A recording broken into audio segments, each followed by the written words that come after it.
What if the most effective weapon in a brutal underwater war was one its enemies openly mocked, calling it crude, a desperate scattershot? For years, as the Pacific Ocean swallowed Allied ships whole, the Imperial Japanese Navy viewed a new Allied anti-submarine device with disdain, confident their formidable submarines were untouchable. Yet, in a concentrated fury, spanning just 2 weeks in the spring of 1944, a single American destroyer escort, armed with this very weapon, would systematically reduce a significant portion of Japan's submarine fleet to ashes. The stakes were immense: control of the vast Pacific, the lives of thousands, and the very course of the war hung in the balance. Nos próximos 18 minutes, you will see exactly how this overlooked innovation reshaped naval warfare, and why its lessons still echo today. Throughout the early years of the war, anti-submarine warfare, or ASW, was an agonizing, often futile endeavor. Imagine the scene: a convoy, miles of cargo ships strung across an endless ocean, moving through the moonless black. Below, a Japanese submarine, a silent hunter, glides through the cold depths, its hydrophones straining for the faint thrum of propellers. On the surface, Allied destroyers and corvettes, the workhorses of convoy escort, relied primarily on a weapon that was as much a gamble as a deterrent: the depth charge. These charges, dropped from the stern or hurled from K-gun projectors, were notoriously imprecise. They relied on guesswork, on an estimated depth where a submarine might be. A destroyer would make a pass, drop its charges, and then, crucially, lose sonar contact due to the violent thrashing of its own screws and the immense cavitation caused by the explosions. The submarine, if it survived, could then simply slip away, often undetected. This wasn't precision. It was a hopeful barrage, a desperate attempt to create a zone of destruction wide enough to catch an elusive target.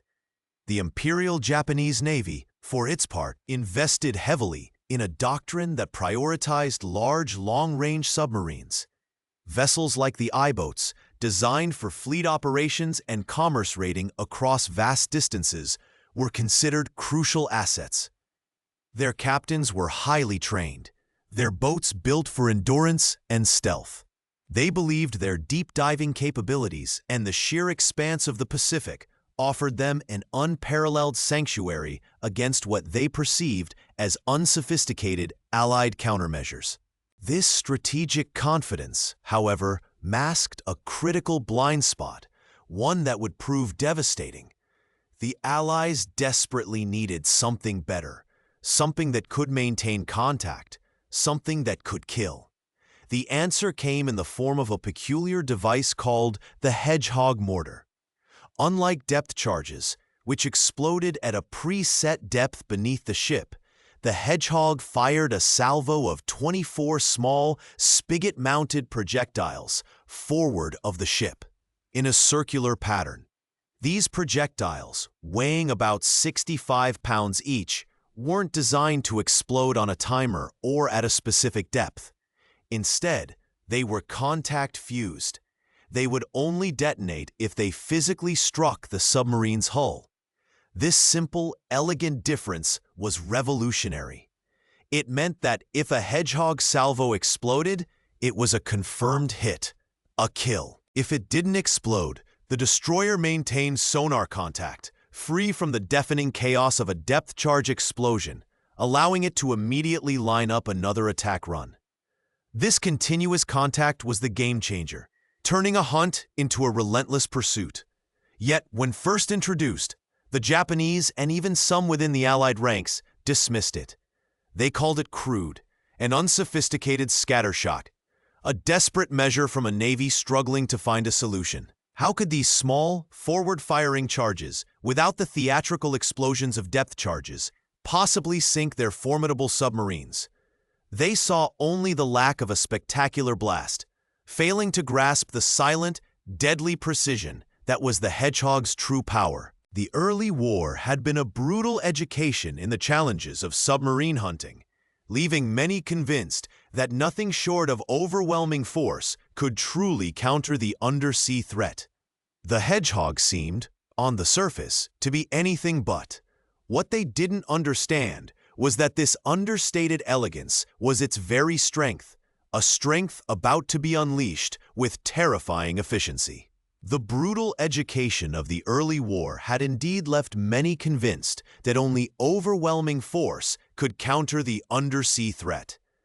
But the Hedgehog, born from British necessity and refined by American ingenuity, offered a different path. Its development began in the late 1930s, culminating in its first operational deployment by the Royal Navy in 1942. The United States quickly recognized its potential, adapting it for their own destroyer escorts and patrol frigates. Imagine the difference this made. Instead of blindly dropping charges behind, hoping for a lucky hit while losing all track, a captain could now approach a sonar contact head-on.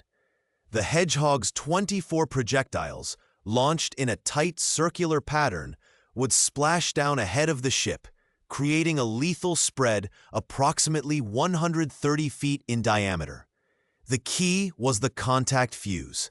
No explosion meant no hit, and crucially, no sonar disruption. The destroyer could simply turn, re-establish its attack vector, and fire again. This wasn't just a new weapon. It demanded a complete rethinking of anti-submarine tactics. Crews had to be meticulously trained in a new kind of hunt, relying on precise sonar maneuvering rather than the broad strokes guesswork of depth charges. They learned to stalk their prey, maintaining continuous acoustic contact, using the Hedgehog to deliver repeated blows until an explosion signaled success. This method allowed for a relentless pursuit, turning the cat-and-mouse game into a methodical, often hours-long engagement. The first confirmed kill by a U.S. Navy ship using the Hedgehog came on May 9, 1943, when USS England's sister ship, USS Corrie, sank the German U-84 in the Atlantic. This early success, though far from the Pacific, validated the weapon's design and demonstrated its devastating potential. Meanwhile, in the vastness of the Pacific, the Imperial Japanese Navy remained largely oblivious to this evolving threat, or perhaps willfully dismissive. Their doctrine, established years earlier, emphasized large ocean-going submarines for offensive operations, fleet scouting, commerce raiding, and even carrying midget submarines for daring harbor attacks. They built vessels like the I-class, some exceeding 350 feet in length, with ranges of over 14,000 nautical miles. The sheer size and deep diving capabilities of these submarines, often reaching depths of 300 to 400 feet, fostered a sense of invulnerability. They saw Allied ASW as primitive, a collection of noisy, inaccurate explosives. The idea of a forward-firing, contact-fused weapon seemed to their strategic minds an admission of weakness, a clumsy attempt to compensate for poor aim. What would have been your decision at this point if you were a Japanese naval strategist? Would you have dismissed the reports or dug deeper? Let us know in the comments what you would do. This fundamental miscalculation, rooted in an inflexible doctrine and perhaps a touch of hubris, left them strategically exposed. They failed to adapt their own ASW capabilities, and critically, they failed to develop effective countermeasures against the Hedgehog. Their submarines were equipped with excellent hydrophones, but their operational procedures didn't account for the relentless, quiet pursuit that the new Allied weapon enabled. As 1943 bled into 1944, the Pacific War intensified. Allied supply lines stretched thousands of miles, becoming increasingly vulnerable to Japanese submarine attacks even as the Hedgehog was quietly being integrated into more and more destroyer escorts. The stage was set for a confrontation where traditional thinking would collide head-on with an understated yet utterly lethal innovation. The question wasn't if this clash would happen, but when, and with what devastating consequences. The question wasn't if this clash would happen, but when, and with what devastating consequences. That moment arrived with brutal clarity in the spring of 1944, a period that would forever redefine the silent war beneath the waves. For the Imperial Japanese Navy, the vastness of the Pacific had always been a shield. Their sophisticated I-boats and RO-class submarines, designed for long-range operations, were considered untouchable. They believed their deep-diving capabilities offered an inherent sanctuary against what they perceived as the crude, scattershot attacks of Allied anti-submarine warfare. But this belief, this deep-seated doctrinal confidence, was about to shatter against the quiet, relentless precision of a weapon they had openly ridiculed. The 2 weeks in question, specifically from May 13 to May 29, 1944, marked an astonishingly brutal turning point in the Pacific theater. It was during this concentrated fury that the USS England, a destroyer escort of Escort Division 10, achieved what had previously seemed impossible. This single ship, armed with the very Hedgehog mortar the Japanese had dismissed as unsophisticated, embarked on a systematic dismantling of Japan's submarine fleet. Imagine the tension aboard the England, the rhythmic ping of the sonar, the crew straining for an echo, the silent, patient hunt unfolding beneath the endless blue. When contact was made, it wasn't a desperate guesswork of dropping charges and hoping. It was a methodical stalking, a deadly chess match played in the cold, dark depths. Unlike the chaotic eruptions of depth charges that blinded sonar, the Hedgehog's contact-fused projectiles allowed for continuous tracking. If a salvo missed, the sonar operator didn't lose his target. He could guide the England for another pass and another, pressing the attack relentlessly. This was the true genius, the unexpected insight that inverted every premise. The perceived strength of the Japanese submarines, their ability to dive deep and evade, became their ultimate weakness. They could run, but they could no longer hide. The England would often track these doomed submarines for hours, delivering multiple Hedgehog salvos until the telltale, muffled underwater explosions confirmed a kill. These weren't lucky hits. This was a systematic, almost clinical dismantling. In that astonishingly brief window, the USS England sank 6 Imperial Japanese Navy submarines, the I-16, I-361, RO-105, RO-106, RO-108, and RO-116. These weren't minor coastal patrols. They were crucial assets, formidable vessels in Japan's dwindling undersea fleet. Each sinking was a stark testament to the Hedgehog's lethal precision and the refined tactics of its crews. The psychological impact on the Japanese was profound, transforming their long-held confidence into a grim, terrifying realization. Their underwater sanctuaries, once thought impregnable, were no longer safe. The very weapon they had so casually dismissed was now systematically reducing their fleet to ashes, one silent, precise hit at a time. Hold this detail for a moment, because it's what truly turns the tide in the next step. The concentrated loss of 6 formidable submarines in such a short span, just 2 weeks in May 1944, didn't just represent a localized tactical victory for the USS England. It signaled a systemic collapse of Japan's submarine warfare capabilities, a catastrophic failure rooted in their initial casual dismissal of the Hedgehog. Their scoffing, their confident derision had turned into a desperate scramble for countermeasures that never materialized effectively. The Imperial Japanese Navy's doctrine, which had proudly prioritized large, long-range submarines for fleet operations and commerce raiding across vast distances, proved fatally inflexible in the face of this new, precise threat. They lacked the technological agility to adapt.